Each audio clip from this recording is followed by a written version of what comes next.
Hey,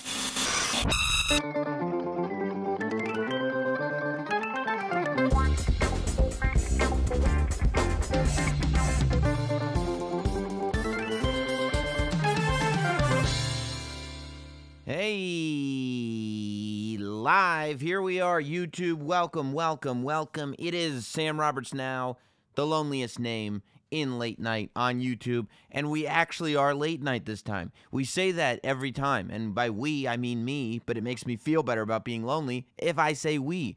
But every time I say the loneliest name in late night, because when you're on YouTube, if you're like, this isn't late night, just watch it at 11:30 or whatever time you want it to be. But it is. I mean, it's not late night, I guess. It's later than I thought it would be, though, because we were waiting for the big playoff football game to end. Of course, I'm talking about your Patriots Kansas City Chiefs game to end. And I watched the whole thing. It was very, very exciting. It's the first football game I've watched all season. I usually watch the Super Bowl. This was the first football game I've watched all season. It was very exciting, lots of scoring. I was looking at Twitter, a lot of ref calls that people didn't like. I'm not invested enough. I don't care about either team, and I'm not invested enough in either in the rules. I don't even know what the rules are. So I'm not sitting there going like, oh, come on, ref. He didn't touch it. He did touch it. I don't know what it means if he did or didn't touch the ball. So I don't care. But I like watching everybody get all worked up, and it was a very, very exciting game. A nice way to cap off the weekend. It was an intense weekend for me, I'm telling you. I want to get right into it. Of course, by the way, speaking of football, we will be here for the loneliest halftime show in the history of halftime shows. Sam Roberts Now's Lonely Halftime Extravaganza. We will be here live on YouTube at youtube.com/notsam. Make sure you're subscribed to the channel. Make sure you follow me at NotSam and Sam Roberts Now at Sam Roberts Now across all forms of social media. Make sure your alerts are turned on the YouTube channel so that you never miss a notification when I decide to make this puppy live, to come on here, because you can always watch the shows. The shows will always be on the channel, but it's funner to watch it live. I already see you guys in the chat. You guys know the rules. I'm going to be reading the chat. I see it says put baby Edgar on the table so we can look at it. Okay, baby, that's my son. He's a person. It's a he. Also, it's late at night. He is asleep. He's not even 2 years old. So I won't be putting him on the table so that you can look at it. But if you want me to look at it, meaning your comments, and you want to make sure that your contribution gets read in the chat, you got to make it a super chat. All right? I will read every super chat that comes through. Some of these chats I'll read regardless, but every super chat that comes through, I'll read it. And I already see somebody in there saying, can I pay in magnesis? Yeah, I think so. Or magnesis, as it were. Of course, I'm talking about what I spent a good portion of my weekend doing, and that's catching up on everything Firefox. The Firefest. Firefox, Firefly, Firefest. The Firefest Wars of 2018. Who knew that this is what the legacy of the biggest disaster, in my opinion, the biggest disaster in music festivals would bring us? The content streaming Firefest Wars of 2018. So Firefest, I had forgotten about it. I mean, 2019, all right? We snuck it in. 2019 is when this war is taking place. I had forgotten about it. I sat there thinking that that this had come and gone and we would never talk about it again. Of course, April 2017, it gets announced that this, well, it doesn't get announced. It's supposed to go down. Firefest, this amazing music experience is supposed to happen. It's supposed to happen over the course of 2 weekends, one in April and one in May of 2017, on a private island in the Bahamas, once owned by Pablo Escobar. There was going to be a music festival that was going to be bigger than that. It was going to be an experience full of musicians and performers and social media celebrities and influencers and all kinds of people. And we were going to bring the world together and create this experience unlike any other. And it was going to be called Firefest. They had hundreds of social media influencers influencing people to go to this thing. You got to see it for yourselves, they said. They posted it all over their Instagrams and everything. And what ended up happening was the biggest disaster that you could possibly imagine. Now, this is how great viral media is, that the whole thing, the whole Fyre Fest was based on viral hype. It was based on these celebrities, these social media celebrities, getting everybody excited and notifying everybody. And it worked, obviously. They sold a ton of tickets to this thing. They brought in a ton of money. But I, for instance, hadn't really heard anything about it. Maybe that's just because it's not the social circles that I travel in, even on the internet. But I hadn't really heard anything about it until the results came through. Because if you really want the whole world to see what you're doing on social media, it's got to be a disaster.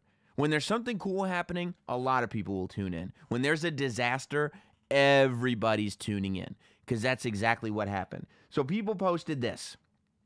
This is what popped up on hundreds of Instagrams around the world, all at the same time, back in 2017. You're scrolling through your Instagram, and you see an orange square just like this.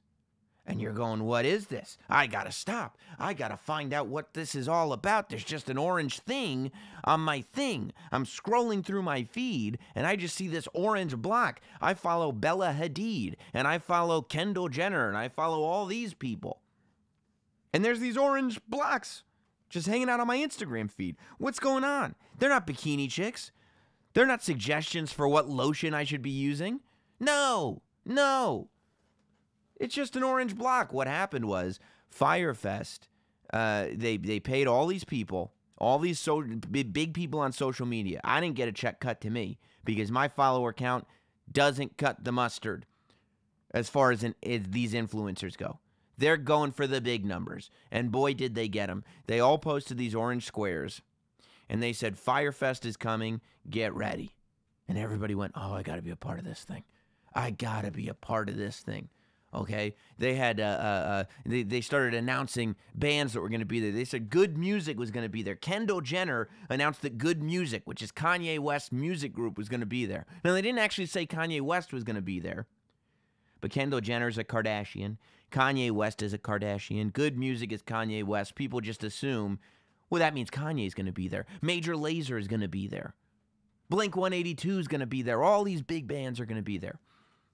And you got to see it. And then they started showing videos of hot models on this private island just taking selfies and enjoying their time in the sun. And it's winter. These videos are coming out. It's like January. And you're watching these videos and you're like, I got to be there. That's where I got to be. Not here in stupid, snowy New York. This is dumb. This doesn't make any sense. I got to be on that private island in the Bahamas watching my favorite bands. So they put tickets on sale. And they sold general admission tickets that cost $999. And then they put tickets on sale for villas that cost like $20,000. Literally. I don't mean like 20. I mean $20,000 was the cost of one of these villa packages. I think there were packages that went as high as up into the six figures that included like yachts and things like that. Ridiculous stuff. Super high end, super high end. And what happened? People bought tickets in droves. In huge numbers, people bought tickets. Huge numbers that were so big that they actually had to just announce on their website that the general admission tickets were sold out. They sold so many tickets, they were like, I don't even know if we can fit this many people on the island. So let's just kill the general admission tickets. So then they started selling villas. People are going, well, if the $1,000 tickets are sold out, I still got to be there. Maybe me and my friend can go halfway, and we can each just put in 10 G's. I don't even care if you're an influencer. I don't care if you're getting $5,000 per Instagram post. Just put the money away, man. $20,000? I don't know how much money you would have to be making. Look, I understand the culture of hype. Okay, look, I own this shoe. This is the definition of hype. This is the culture of hype. I get hype. I have no problem with hype and getting all caught up in it. But at least they're not like, this is a deconstructed looking sneaker. They promised me a deconstructed looking sneaker if I paid a high resale. I paid a high resale. I got a deconstructed looking sneaker. It came. The sole stays attached. there's laces, there's a tongue, there's whatever I need. If I want to wear it around in the snow all day, I can wear it around in the snow all day. It's exactly as advertised. It's completely based on hype. It's not nearly worth the money that we pay for it, but it's exactly as advertised. Okay? And so that's when I don't mind hype. I don't mind hype when the cash in is exactly as advertised. So what happens when we get to Fyre Fest? Well, that's when they really start to build social media hype. There's levels of this social media hype. Fyre Fest, when it was announced, had a tremendous amount of hype, but it became a household name once the weekend in April of 2017, about a year and a half ago, almost 2 years ago, actually, more than a year and a half ago, actually went down. And this is what it looked like. We can see on the screen behind me. Those are the villas. These are the tents. These tents, these are FEMA tents. FEMA tents were placed all along. First of all, you can see, does that look like a beach to you? It's ground up, but it's not sand. It's gravel. Because the island that they ended up on, it was 5 miles away from any beach. So there's no beach, no whatever. The water, you can't see the water from where you are. The villas that they thought they were getting were actually FEMA disaster tents that once they got to the island, they found out are first come, first serve. So they take a plane to this island in the Bahamas. A school bus picks them up on the plane. It drops them off at these FEMA tents. They get off, they go, oh, which one is my villa? They go, whatever, just pick a tent. And there's 2 mattresses and like an IKEA table, like a white, IKEA sort of bedside table in between the 2 mattresses. And that's it. They go pick one. They're looking around. What do you see over there? No lights. They're there for the weekend. No lights, no nothing. Pitch black. A whole bunch of FEMA tents. It literally looks like District 9. You remember that movie, District 9? That's what it looks like, District 9. In South Africa, right before aliens invaded. So you got all this going on. You have these FEMA tents. This is the stage. Nobody's there, obviously.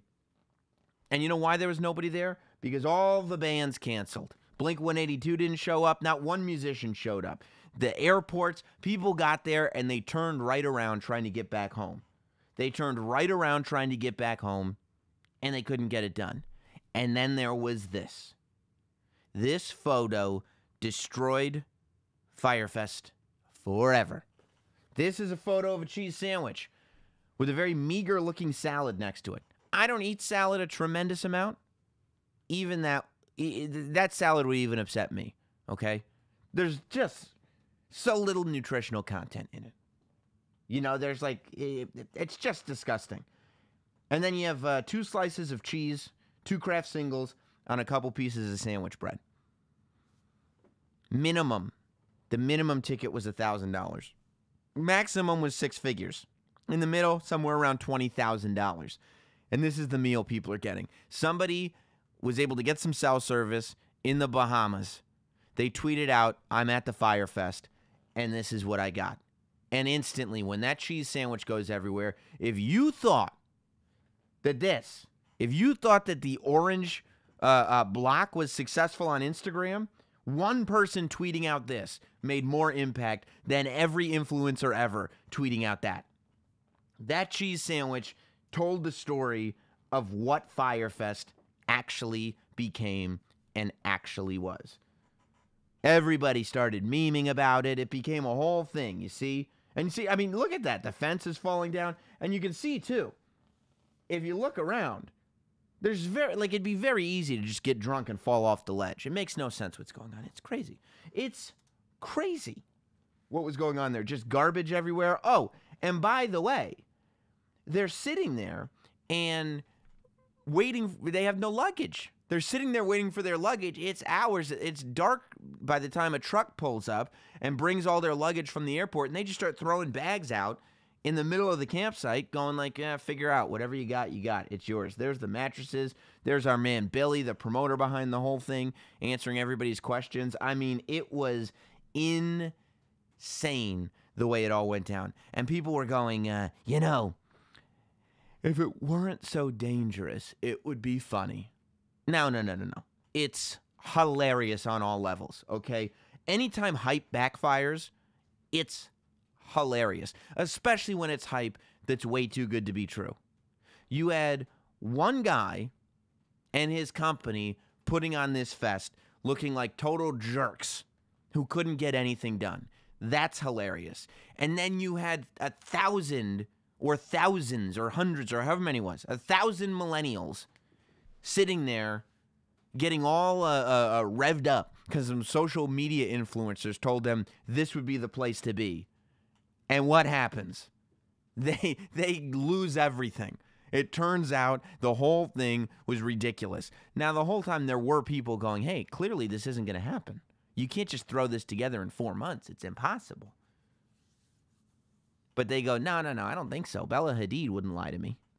And by the way, all these social media influencers, they were like, you know, I had no idea. I didn't know this was all going to happen. I didn't even know who was putting this on. And you know what that really goes to tell you? What that really goes to tell you, and they caught no flack for it, like the social media influencers that were sitting there and telling people, hey, go to Fyre Fest, and then said, look, I know Fyre Fest was a disaster, but they paid me to put that orange thing up on my Instagram. I didn't know what it was.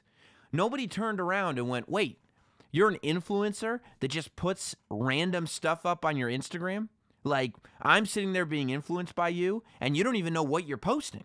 You're just sitting there doing what you're, whatever the highest bidder tells you to say, you're just posting it, and I'm following your word for it as if, you know, the whole business didn't even collapse upon itself. That's what should have happened after Fyre Fest. The whole social media influencer business should have collapsed upon itself because we all should have been able to realize this whole thing is a load of bunk. It's malarkey. They're just saying whatever they get paid to say. They don't even know what they're promoting half the time, and we're eating it up. But nobody said that. They were just like, it's all that one guy's fault. Whoever promoted Fyre Fest, it's all his fault. So we turn around, and by the way, this is the guy. I should let you know, this is the guy who promoted Fyre Fest, Ja Rule. It was Ja Rule and his business partner, Billy McFarland. So people are sitting there going like, you would think that Ja Rule being involved already, like even young people know that Ja Rule is not the name, like he's not even a cool musician anymore. Ja Rule, it's amazing. It's that Ja Rule in 2017 was able to have enough of a powerful name to convince people to go like, oh yeah, well if Ja Rule is going to be there, I mean, what would he be without his baby? I'll be his baby. I'll be there for this big show. I mean, if Ja Rule's sticking his name on it, and there's Billy McFarland, look at that face. How could you not trust that face? I have got to be a part of this thing. I got to do it. I got to do it. And so a lot of people did. Now, we go forward, and people, you're probably sitting there, if you don't know what's going on, you're probably sitting there going, hey, Sam, this happened in 2017. April of 2017. By the way, obviously there was no second weekend. It didn't happen in the second month of May. There was no second weekend. It was just the one weekend in April. It was a total disaster. Nobody was hurt. Everybody got back. I don't think anybody got their money back, but but it didn't pan out. I see this. AJ Moore said, "Oh my God, did 50 Cent pay bands to cancel? He didn't have to. Not for this one. It's something 50 Cent would do, but he didn't have to pay anybody to cancel." They all realize, you know why all the bands canceled? Because none of them got paid. All this new information about everything that was Fyre Fest is out there now because there are 2 documentaries that are brand new and they're out this week. A year and a half later, almost 2. Netflix announced, a month ago, that they were going to have a Fyre Fest doc, and it was going to be called Fyre, the Greatest Party That Never Happened. And it was being produced by Jerry Media, the same Jerry Media that was behind Fyre Fest. So Jerry Media was responsible for promoting, doing all like the marketing and the media for Fyre Fest. So those guys are now producing the documentary about this festival that turned into a disaster.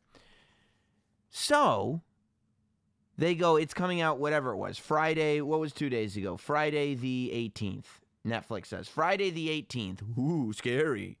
Friday the 18th, we're coming out with this doc. And Hulu goes, oh, that's interesting. And on Monday, Friday, Thursday, Wednesday, Tuesday, Monday, 18, 17, 16, 15, Monday the 14th, Hulu says, hey, I know that Netflix has that documentary about the Fyre Festival coming out.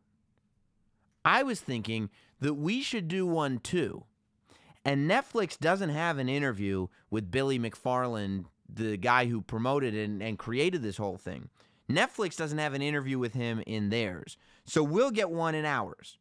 And I know Netflix's comes out in like 4 or 5 days. We're just going to release ours today. And boom, boom. Without announcing it at all, with no hype, with no nothing, they beat Netflix to the punch. And Hulu drops a documentary called Fyre Fraud.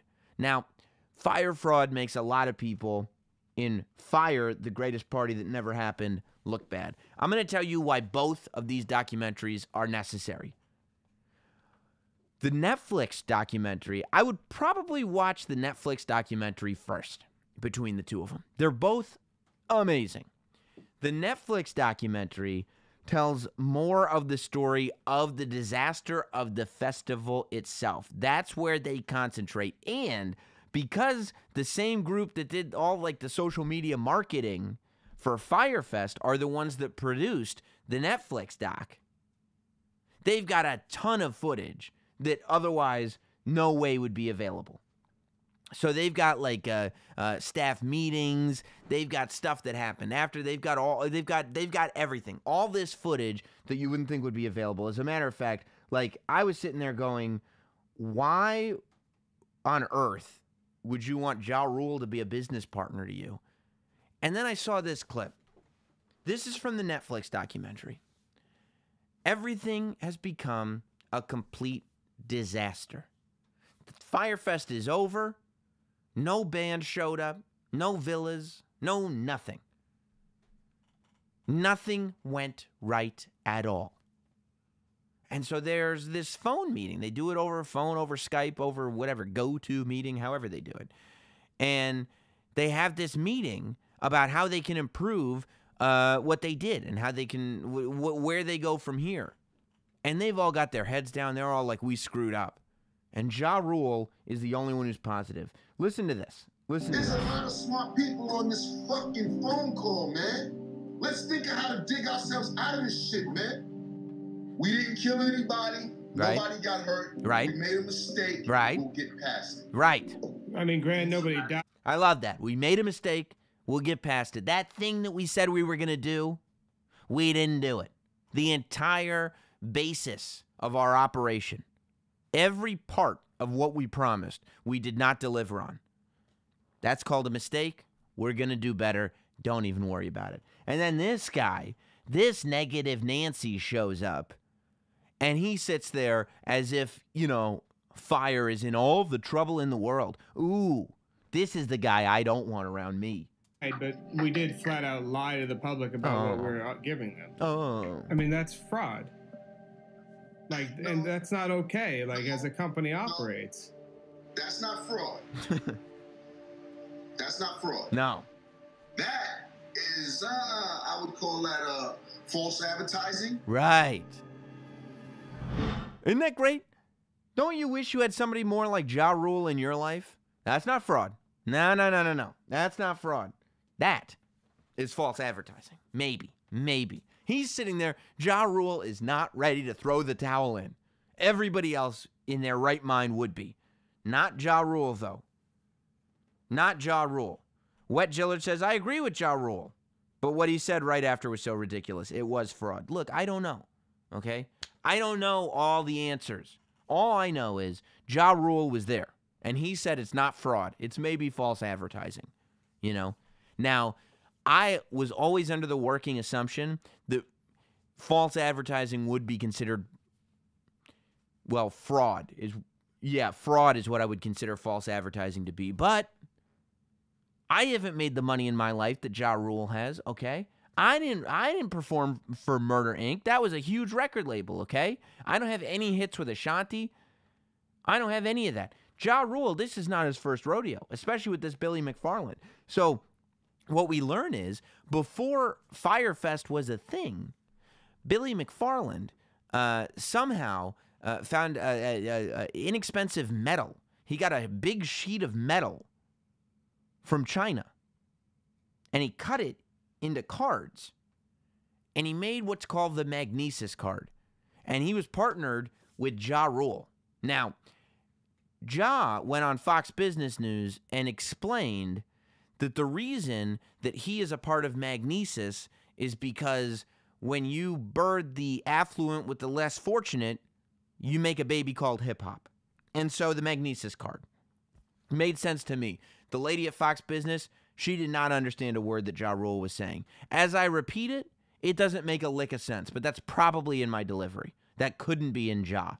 So, as he's saying, Magnesis is hip-hop, affluent, less fortunate, come together, Magnesis, hip-hop, good business, get a Magnesis card. What they did was they made what was kind of a credit card. It looked like a black card. It was made of metal, so it felt impressive. It felt substantial. And they basically combined the black card with Soho House, where they said, if you have a Magnesis card, it's $250 a year, and you'll get access to special events that we do with local vendors and social spots. It's all about networking. It's like a membership card.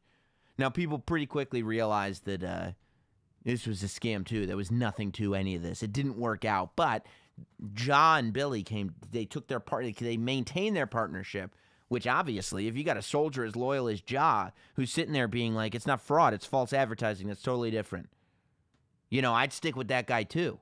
That's your ride or die right there. I wish I could find somebody in my life that was that loyal.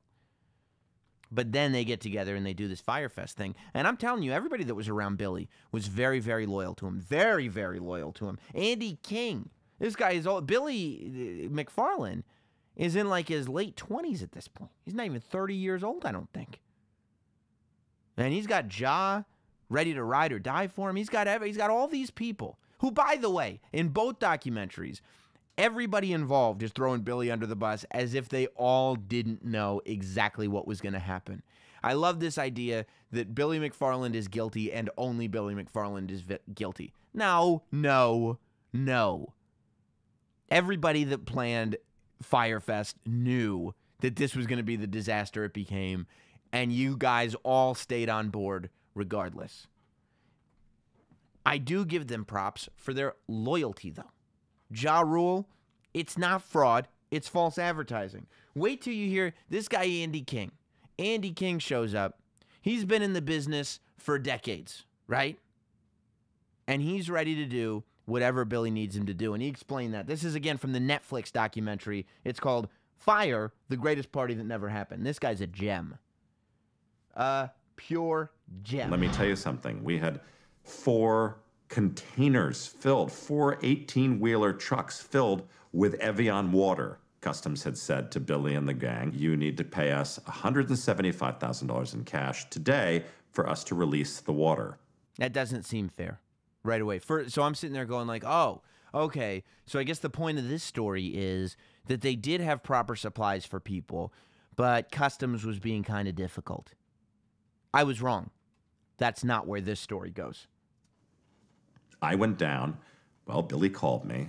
I'm going to speak completely, this won't go that far, I'm sure, but Billy called and said, Andy, we need you to take one big thing for the team. And I said, oh my gosh, I've been taking something for the team every day. He said, well, you're our wonderful gay leader. What? And we need you to go down. Will you suck dick to fix this water problem? And I said, Billy, what? He said, Andy. I must have watched this clip 100 times. I'm like, he's got to be metaphorical here. This has to be a metaphor. This has to be like, figuratively. I just want you to kiss ass, but not actually join the Vince McMahon Kiss My Ass Club. Just kiss ass a little bit, compliment a little bit, but no.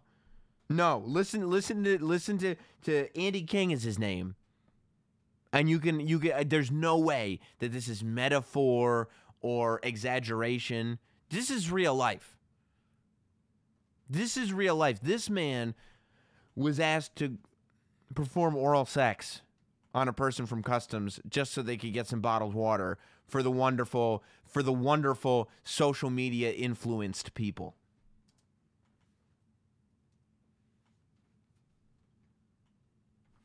Cunningham's dick, who's the head of customs. Let me go back and a get little him bit. to clear. I don't want you to miss any of it. The nuance is so Suck important. Cunningham's dick, who's the head of customs. Right. And get him to clear all of the containers with water. You will save this festival. And I literally drove home. I love that too. If you suck his dick, you will save the festival. Maybe that's what happened. Maybe Andy did not perform the oral sex, and that's why Fire became the disaster that it became. Or maybe Billy was just being shy. Maybe he went out and he promised, like, the people who made the villas, the bands. Maybe he's like, look, we got this guy Andy. He's going to blow all of you. Everybody here is getting blown. Don't even worry about it. And then he realized that he's promised everybody oral sex from Andy King, and it's completely unfair. You can't ask Andy to perform oral sex on all these people. So Billy was like, okay, we can at least start with the waters, right? Right, Andy? Will you do that for me? Let's see. Cunningham's dick, who's the head of customs, and get him to clear all of the containers with water. You will save this festival. And I literally drove home, took a shower. I drank some mouthwash. I'm like, oh my gosh, and I got into my car to drive across the island to take one for the team. Do you understand? Do you understand how valuable Andy King is? That's his name, right? Andy King is as an employee. Do you know, as somebody who this is a company, Not Sam is a company. I'm always looking. I got Hot Dog right now. You know, I wonder if Hot Dog is this loyal to me. I wonder if Hot Dog would be willing to really make it count. I haven't gotten into a place where I've invited so many Not Samsonites out that I need this much water that I would have to have somebody perform fellatio on a member from Customs. It hasn't happened yet. But I don't think that, like, Not Sam Fest on an island, I'd probably do Bermuda instead of the Bahamas. It's not that far-fetched.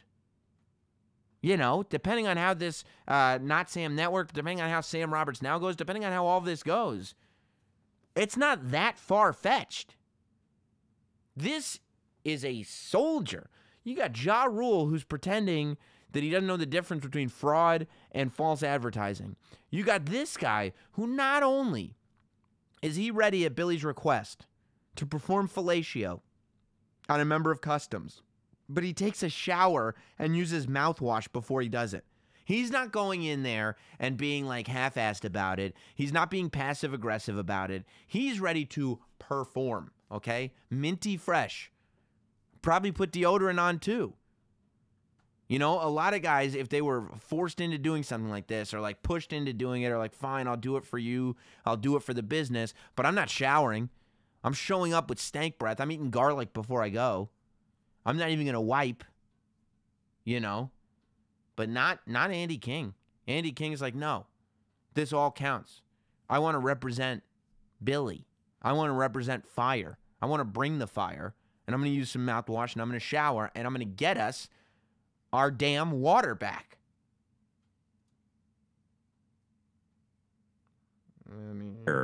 Got to his office fully prepared to suck his dick.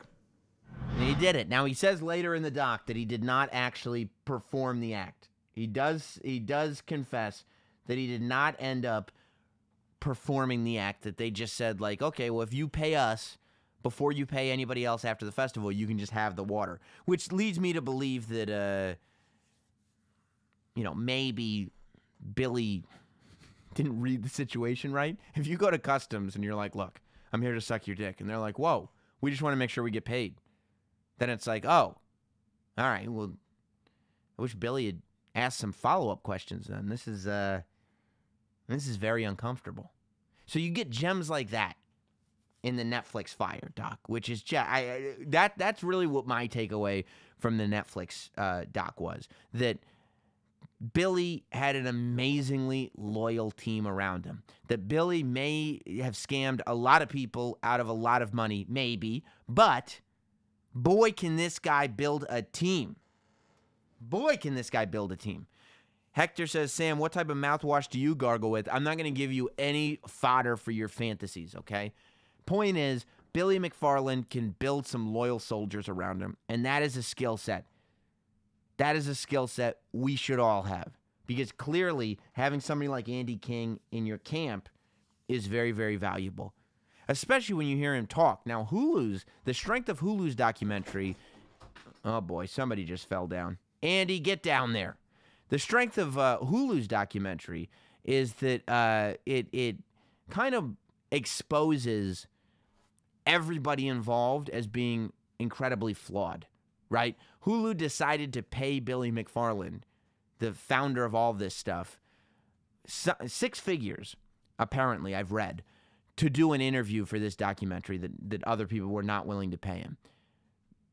But they figured since they paid him, they don't have to kiss his ass. And they did not kiss his ass.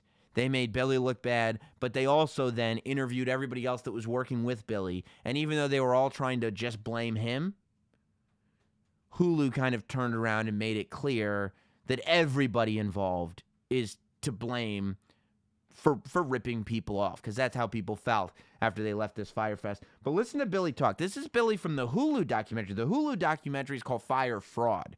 Like, they don't even mess around with it at all. Listen to him talk about how he, and this is probably where guys like Ja Rule and Andy King get it from, he tries to spin this whole thing into a positive. I think it's really easy to play Monday morning quarterback for myself right now, looking back, saying I should have done this, I should have done that. And I certainly... Bro, you should have at least made sure the bands were there. Like, I have to say, this Fyre Fest thing, some of the elements might be Monday morning quarterbacking, but almost all of the elements were clearly you knew this was going to happen. There was no other way. There's no bands there. You had all the people there. There was no bands. You had all the people there. There was no villas. You had all the people there. You had no food except for cheese sandwiches. What did you think was going to happen? He said he bought like $2 million worth of booze and didn't realize there was a 45% tax on it, which means $2 million worth of booze actually cost $2.9 million. They made a lot of mistakes, and there's no question about that. But before we had the worst luck, I think we had the best luck. And like, it sounds crazy, but so many things had to go right to make it this big of a failure. And everybody fully believed that we were going to put on an event that was going to change the landscape and deliver an experience people will talk about for years. This is always crazy to me, because you hear people say this all the time. Like, when they fail, they were like, yeah, but to fail this big, we had to be doing something right. No, you don't. No, you don't. If I get on here and announce to everybody that, guess what, I'm going to hang out with The Rock and Sylvester Stallone and Arnold Schwarzenegger and Brad Pitt stopping by, and everybody can come and you can hang out with all of us, and it's $50 a ticket. A lot of you are paying $50 for that. You can meet us all, you can hang out with us, you can drink with us, you can talk to us, take pictures, whatever you want to do. We're all going to be hanging out. Oh, and we're going to be doing it on an island. It's going to be beautiful. Hot chicks in bikinis everywhere. It doesn't make you a success to promise somebody the world and then not deliver. Literally anybody can promise somebody the world and not deliver. Literally anybody. I'll tell you, he does have his excuses in line, though. This is what I mean. Hulu asked him, and this is from the Hulu doc Fyre Fraud. They did ask him about the villas and why, they had all these people showing up in tents looking for villas, and they didn't have them. I had 250 houses rented for millions of dollars with paper receipts and pictures of every house. All right, so there you go. Case closed. Nope, sorry, there's a follow-up. Why didn't beer gas get to those houses that you rented? We had a box of physical keys, cars to take people there, and maps for every single house. And the box of keys, unfortunately, it went missing. You lost a box of keys to $2 million worth of houses? Mm-hmm. So why didn't you tell that to the guests?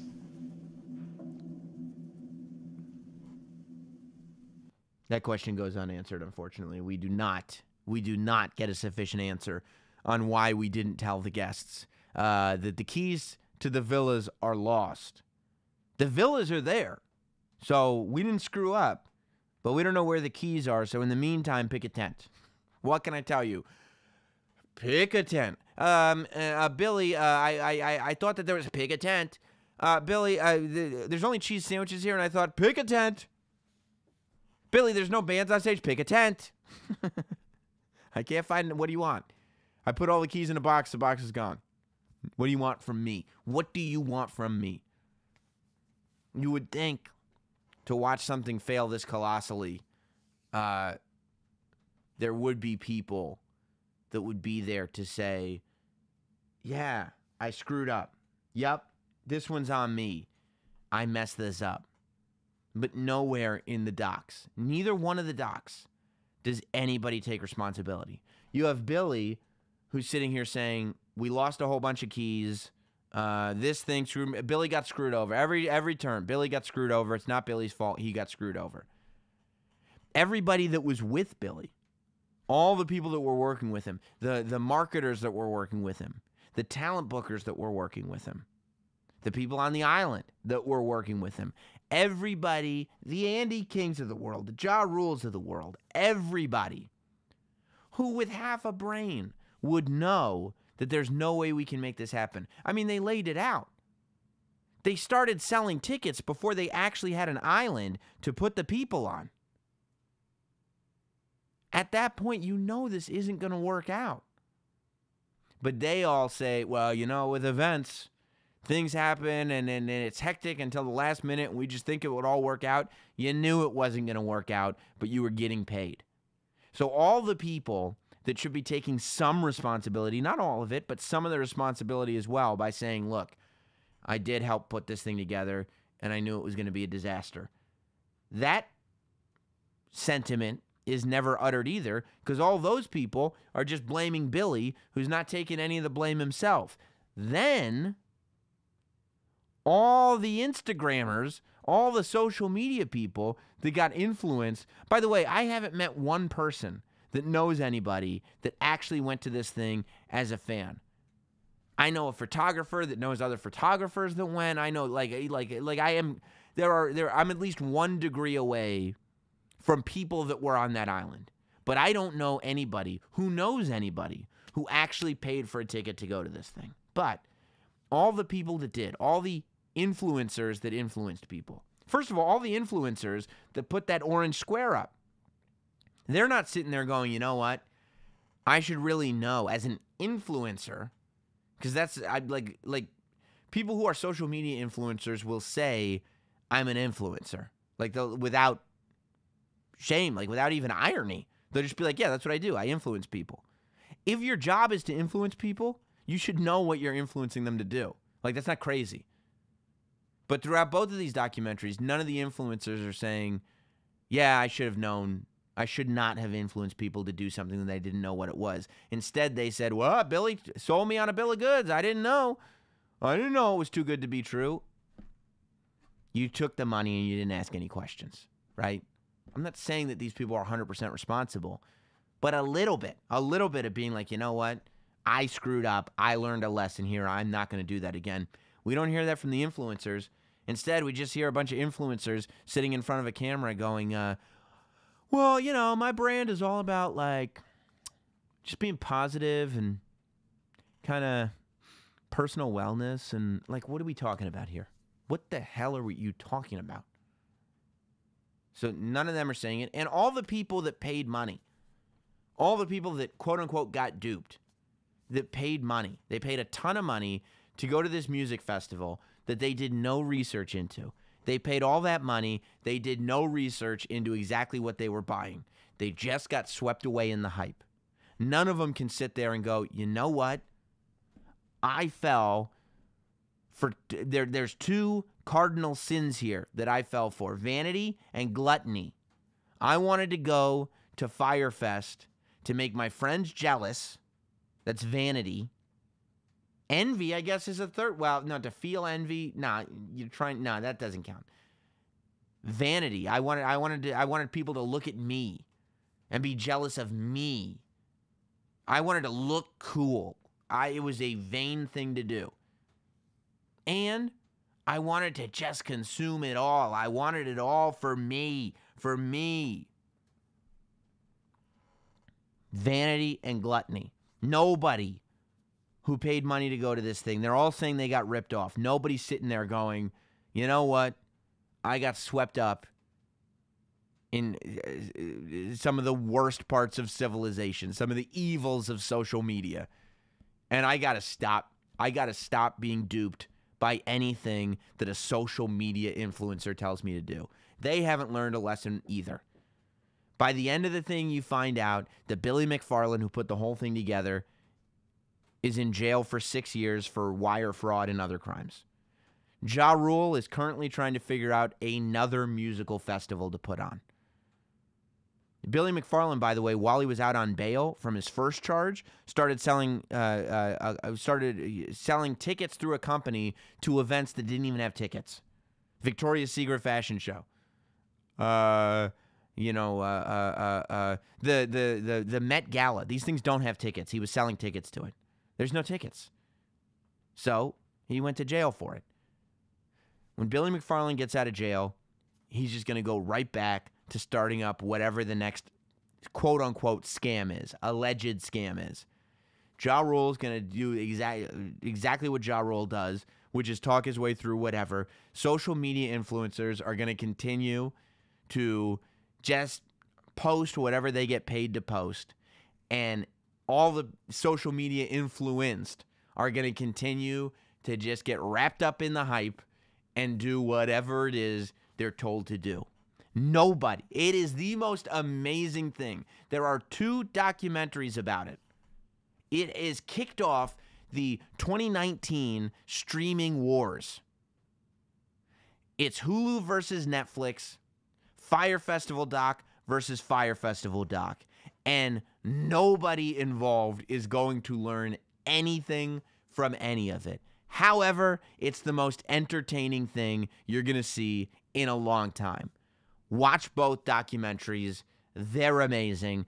I would go Netflix first, Hulu second, and you'll be as obsessed as I am. I have no doubt.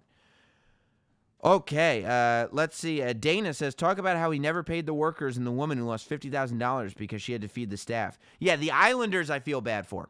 The people on the island I feel bad for. And that's more covered in the Netflix doc than it is in the Hulu doc. Because these people on the island, like, they were promised that they would work. Like, there's a woman who is like the chef. She's the cook there. And she's making all the food.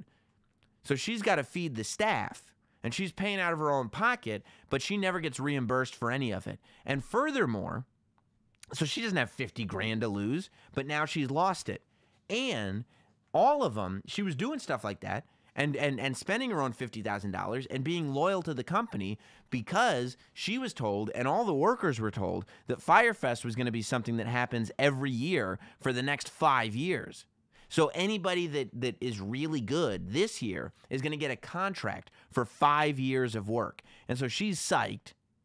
And so she puts a whole bunch of money in this investment that gets promised to her. And what happens? She gets ripped off. I feel bad for those workers. I feel bad for the people who build the stages. I feel bad for the people who work on the island. I feel bad for the cooks. I feel bad for all those people. The people that bought the tickets to go. And everybody that worked on it from a concert promoter standpoint, I don't feel bad for any of them. Unless you guys can tell me why I should, I don't feel bad for any of them. Reed Rothschild, I hope Billy gets corrected in prison by his roommate every evening. You know why it's not going to happen? Because Billy's going to go to prison, and he's going to explain to everybody how they can all make money through various scams. Billy's smart, man. He's a quick talker. He's going to do fine in prison. Let's see. I got you, Dana. Brutal to hear about that poor lady. Yeah. I mean, that's who I really felt for. I was like, oh my God, there's actual victims here, and not the dumb millennials that bought tickets for way too much money. Like, why are you spending that much money to go to a music festival when all you can just fly to New York and check out any of those acts at the Barclays Center? They all play in New York, all of them, and they don't play there. Yeah, the people who clean the island spot after. Of course, the island has to get cleaned because, by the way, it wasn't even a remote island. It was a desert island. It was an old vacation resort that they just did a fake renovation to a portion of it. It was crazy. Let's see. This podcast or whatever has been on for some time. I haven't heard anything about wrestling or anything. Sam wearing the shirt from... okay, thank you, Hector. I don't know. Let me go to the Super Chats, because I told you all the Super Chats get read. All the Super Chats get read. And you can use your Magnesis card, or your Magnesis card. I think that's how it's spelled, if you want to do that. Let's see. Andrew says, "Hey Sam, I said hi to you before one of the Chip podcasts, but you didn't seem that pleased to shake my hand. Still a fan." I was very pleased. I get very happy when people say hello on the street. I'm just socially awkward. But if you see me on the street and I don't seem enthused, never think it's a you thing. All right? The fact that anybody comes up to me and goes like, "Oh, hey Sam, I like what you do," it makes my day. I love it. So I apologize if I didn't seem pleased. I'm sure I was just being awkward. Let's see. Army Brat Ray. Chris Wallace on Fox is a savage. I've seen Chris Wallace do some incredible things, but with a name like Christopher Wallace, you have a lot to live up to. Let's see. One super chat message was retracted, but you still put your $1 in. Not Sam SD Mark. Oh, hi Sam. Will Virgil be in Phoenix with you, Sam? Virgil is not booked, but this coming Friday, the 25th, I want to say, the 25th of January, I will be at Copper Blues Live, CB Live, with Corey Graves as my co-host. CBLive.com is the place to get tickets in Phoenix, Arizona, Friday, 7:30 p.m. This is a good one. Sal Lopez, Billy Mitchell worse than Billy McFarland? I don't think so, because Billy Mitchell is happy being the big fish in a small pond. Billy Mitchell is fine just being a shady person in video games and having a couple people around to kiss his ass, and he's good. Billy McFarland wants to get a lot of money, and he doesn't care how many people get hurt in the process. So I think Billy McFarland is a bigger villain than Billy Mitchell. Billy Mitchell is a lot more fun to watch, though. Billy McFarland, you really get the heebie-jeebies. Billy Mitchell, you're like, that's just a great supervillain. Bubba, is it just me, or would Rob not look good as a woman? I think Rob from the show, Handsome Rob, I think he'd make an amazing woman. Jess would be in a lot of trouble. My wife, Jess, would be in a lot of trouble if Handsome Rob were a woman. Landon McInjames. The real question is, do you like eating ass? That's what he says. He asked 3 times. All super chats, so I'll answer all of them. Not for me. Landon says, darn, sorry, do you like eating booty hole? Not my preference. Landon says, Sam, do you eat booty or nah? I'm going to stick with nah on this one. C-Dumps. I'm guessing if Jim watched, his favorite part is 45 minutes in. Lil Goat, giant balls. I don't feel bad for anybody who went to Firefest. I don't feel bad for anybody who went to Firefest either. I absolutely do not. All right. I see this. Andrew says, apology accepted. Good to know, dude. Yeah. I think I was just being awkward. Hector says, I'm a New Yorker, and I'll say Sam looks like a cool guy outside of the Sam Roberts shows. Sam Roberts show. Yeah, I mean, I don't know.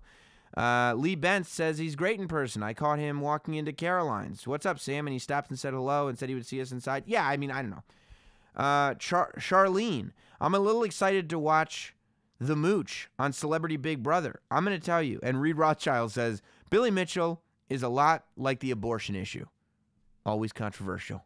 That's right, Reed. He really is. I'm gonna be tuned into Celebrity Big Brother this season. You got Tom Green. You got The Mooch. You got Ava Marie. You got Joey Lawrence. Whoa. You know, I'm gonna do it. I'm gonna be locked in. And it was WWE Front Row points it out.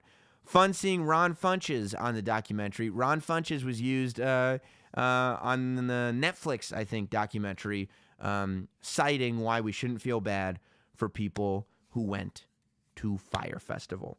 All right, guys, we usually try to stick to about 30 minutes on these Sam Roberts Now shows.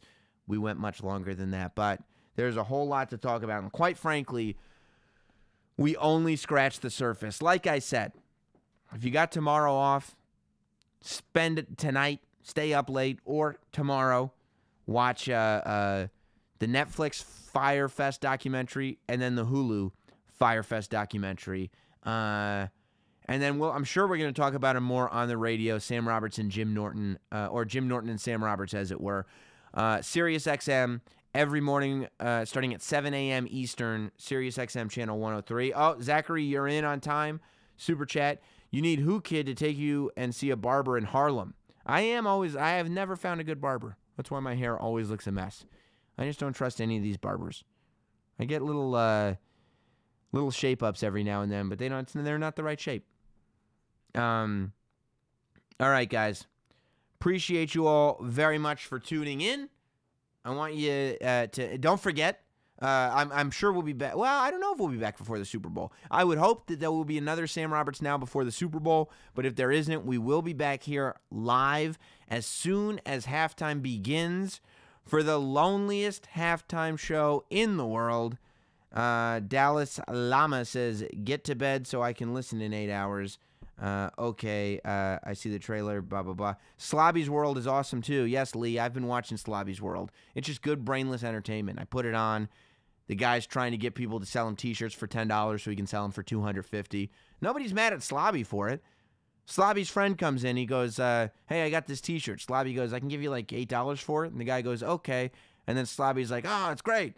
I just sold him I just bought a T-shirt for $8. We're going to turn it around for $225.